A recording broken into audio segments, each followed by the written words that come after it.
Yes, bonjour l'équipe. Rapide partage que je me suis fait la suite d'une rencontre que j'ai eue dernièrement avec des responsables d'établissement, des directrices de crèche.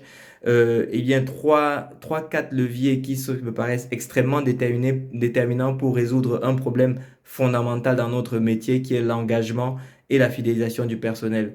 Premier levier important, eh bien, c'est la loyauté vis-à-vis des équipes. En fait, une pro s'est massivement impliquée dans l'ouverture d'une crèche. Elle était pressentie pour être la responsable d'établissement de cette crèche.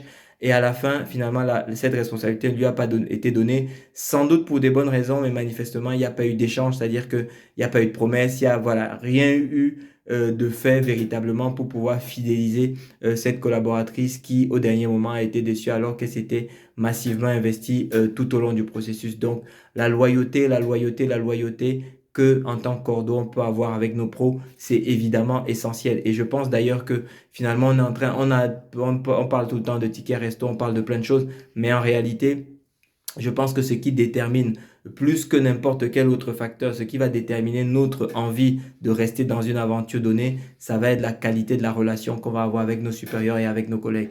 Et ici, eh bien, nous avons failli, voilà, on a failli là-dessus. Donc, il faut le savoir, quoi. La loyauté, c'est quelque chose qui va être absolument déterminant. Première chose.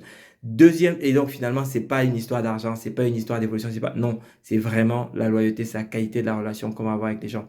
Deuxième chose, pourquoi est-ce que, en fait, le comportement d'exemplarité, ce dont je me suis aperçu également, c'est que, eh bien, sur un autre établissement, on a eu une directrice qui garde les ongles longs, alors qu'on sait qu'en petite enfance, c'est juste pas compatible, qui garde tout plein de bijoux, etc. Et ce dont on s'aperçoit, c'est que, en tout cas, ce que les équipes remontent, c'est que finalement, elle est planquée au bureau tout le temps et elle est jamais sur le terrain. Et donc, ça, c'est extrêmement révélateur. Effectivement, une fois de plus, on est dans une relation qui ne va pas être positive, qui ne va pas être constructive avec les pros, parce qu'en fait, la directrice, avec cette attitude, ne peut pas avoir une attitude d'exemplarité. Et puis surtout, si elle ne respecte pas le dress code ou voilà, les ongles, toutes ces contraintes-là, ça veut dire que chaque fois aller en section, c'est quelque chose qui va l'embêter, c'est quelque chose qui va l'emmerder, parce que voilà, elle n'est pas structurée pour ça, elle n'a pas son bleu de travail pour ça. Donc, la deuxième question que je pose, c'est est-ce que on peut vérifier systématiquement que, eh bien, que les cordeaux, comment dire, que les directrices passent bien 80% du temps sur le terrain et 20% seulement du temps au bureau. Très important parce que ça, c'est un des éléments qui démotive sans doute beaucoup de pros. Certains le disent, d'autres ne le disent pas, d'autres ne le réalisent même pas, mais ça, c'est absolument crucial si on veut avancer dans la relation qu'on veut créer avec les pros. Troisième élément qui me paraît extrêmement important, eh bien, c'est le lien entre les cordeaux et les pros elles-mêmes. C'est-à-dire que quand on imagine qu'on a les pros, on a les directrices et on a les cordeaux. La cordeau est la N plus 2 des pros.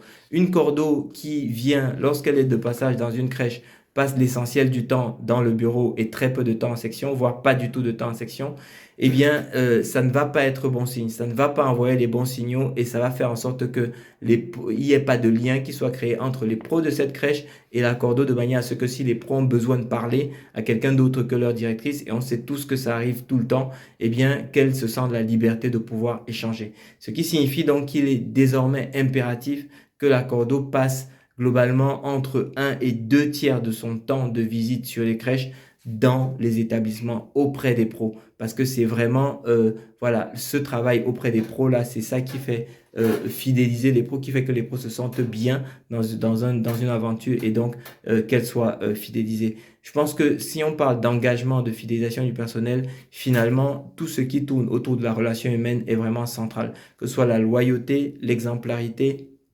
et l'échange, c'est les trois leviers qu'il est absolument important que chaque responsable, chaque manager mette en œuvre pour s'assurer eh bien, que le nécessaire, que le nécessaire fait pour qu'il puisse fidéliser son équipe. J'espère que ça vous apporte un éclairage par rapport au challenge que vous avez à résoudre tous les jours. Et puis, je reste à votre disposition si vous avez des questions. Mais extrêmement important. Soyons, s'il vous plaît, rigoureux sur le dress code, les ongles, les boucles, les bijoux, toutes ces choses-là. Soyons nous-mêmes modèles en tant que coordinatrice si on veut que ces éléments soient suivis. Et puis, dernier point, évidemment, la loyauté, ça tombe sous le sens. Mais surtout, le dernier point très important, passons entre un tiers et deux tiers du temps de visite en section parce que ça, c'est ça qui nous permet véritablement de créer le lien dont on a besoin pour faire tourner les établissements. Merci beaucoup pour ce temps de partage. Je vous souhaite une agréable fin d'après-midi et j'ai hâte de voir ce que tout ça donne sur vos secteurs. Mais de toute façon, côté siège, il faut qu'on s'organise pour pouvoir remonter statistiquement cette information, qu'on puisse demander aux professionnels combien de temps est-ce que la coordinatrice passe en moyenne en section, qu'on puisse, par exemple, combien de temps est-ce que la directrice passe en moyenne en section, etc. Voilà, qu'on puisse vraiment avoir des éléments factuels sur ces éléments-là pour savoir exactement où on en est. Voilà ce que je voulais partager avec vous. Je vous souhaite une très bonne fin de journée et je reste à votre écoute. Merci.